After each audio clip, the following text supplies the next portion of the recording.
Derrière ces objets et ustensiles d'un autre temps se cache un homme, Bernard Lacroix, et une volonté départementale de protéger un patrimoine disparu ou voué à disparaître.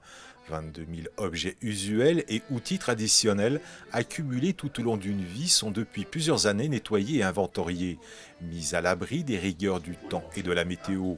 Un travail minutieux nécessaire pour rendre lisible et accessible cette collection sur la vie et les pratiques d'un monde alpin oublié, un art populaire ingénieux et sensible. Toute collection de musée doit commencer par être clairement identifiée pour pouvoir être étudiée, pour pouvoir être ensuite valorisée. Donc c'est un ensemble de processus, c'est le rôle de chaque musée de pouvoir commencer par identifier pour mettre à la disposition et transmettre et effectivement conserver. Cette importante collection demande depuis plusieurs années la mise en œuvre de différentes campagnes d'inventaire. Avec méthode et rigueur, chaque objet est nettoyé, mesuré, parfois restauré, pour être ensuite numéroté. À elle seule, l'épicerie, le lieu de toutes les accumulations, a nécessité environ 5 mois d'inventaire pour identifier les 2700 objets entreposés. Ça fait réfléchir.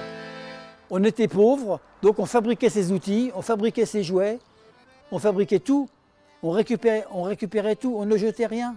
Mais c'est fait avec amour pour un travail particulier. Il y avait le travail déjà en soi de Bernard Lacroix qu'on peut comparer un petit peu à ce qu'a fait le facteur Cheval dans la Drôme, donc toute sa vie, à vouloir créer une sorte d'œuvre musée avec des objets absolument partout, et tout ce qui l'intéressait, lui était intéressé par la beauté des objets et l'ensemble de ce que ça représentait. Mais lui n'a pas travaillé comme un ethnologue. Et il était intéressé par cette richesse, cette accumulation, ce témoignage du passé, avec des choses inégales, qui ont certaines beaucoup de valeur parce que beaucoup de rareté, et puis d'autres qui sont tout à fait quotidiennes, mais qui participent à l'ambiance de l'ensemble du musée.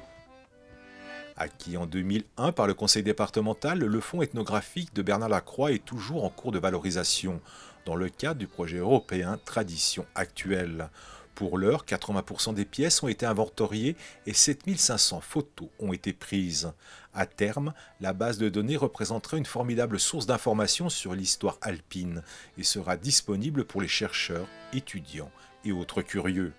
La bâtisse, quant à elle, est propriété de la commune de Fessy, qui la restaure au rythme des saisons.